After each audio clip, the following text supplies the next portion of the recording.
Every day this week, I want to unpack one of the last 7 sayings of Jesus on the cross. So starting today, we're going to talk about Jesus' saying where he said in Luke 23:34, "Father, forgive them, for they know not what they do." And the rest of the week, we'll pick apart each of the last 7 sayings. On Friday, we'll get to the it is finished. And on Saturday, "Father, into your hands I commit my spirit." And so this idea of Jesus saying, "Father, forgive them," really is astronomical. And I know right now with this crazy time, I'm sure a lot of us, and me included, get worried about finances. We get worried about what's going to happen to the economy, what's going to happen to my economy. And we get worried about debt, and we get worried about what's going to happen 6 months from now if I can't pay off my debts and the debtors come calling. And that's what this word forgiveness means. It means to forgive a debt. It means to take something that is justly owed and wipe it away.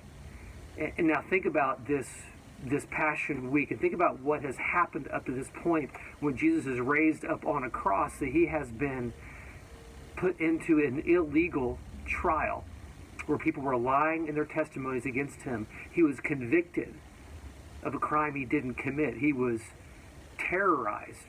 He was beaten, whipped, stripped, spat upon, a crown of thorns shoved on his head, and then forced to carry his own cross outside the city to be hung amongst criminals, all the while people mocking him and people screaming. The very people that he was saving were screaming, "Crucify him." And whenever he is raised up on the cross, one of the first things he says is, "Father, forgive them." I have accumulated insurmountable debts to him. And his first saying is, "Forgive them." That as he's raised up on the cross, he is paying all of our price. And we don't even understand the quantity of that price. And we don't understand how much we owe. I've been reading through a lot of the Old Testament lately, and back in 1 Kings, it says Solomon, as they built this temple of the living God, Solomon, David's son, was able to build this unbelievable temple. It took years to build, and it's really shockingly amazing. And whenever he built it, whenever they were going into the temple for the first time, he offered as peace offerings to the Lord 22,000 oxen and 120,000 sheep. Now that is extreme and extraordinary. Why would he give that much? And what he's saying is that God is so amazing and so far above us. We are so far below him that he requires this unbelievably huge sacrifice. And you read all those animals that were killed.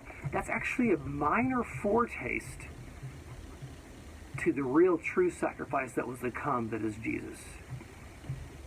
And so those animals were killed to make a peace offering. Well, Jesus is that peace offering for us. And what's beautiful is if you go back a couple chapters to 1 Kings 6, and it talks about this magnificent temple being built. And you know what's amazing about the temple being built, how beautiful it is? That's actually a small foretaste for the temple of the living God, which is you and me. It describes unbelievable value and beauty. And actually, because of what Jesus was doing for us on the cross, that's you and me. That we are the temple of the living God. The temple then was a small foretaste for how precious that we are. And the sacrifices were a small foretaste for the sacrifices that he would make to make all of that happen, so that God could now dwell not just among us, but dwell in us. We'll see you tomorrow for the second saying of Jesus on the cross.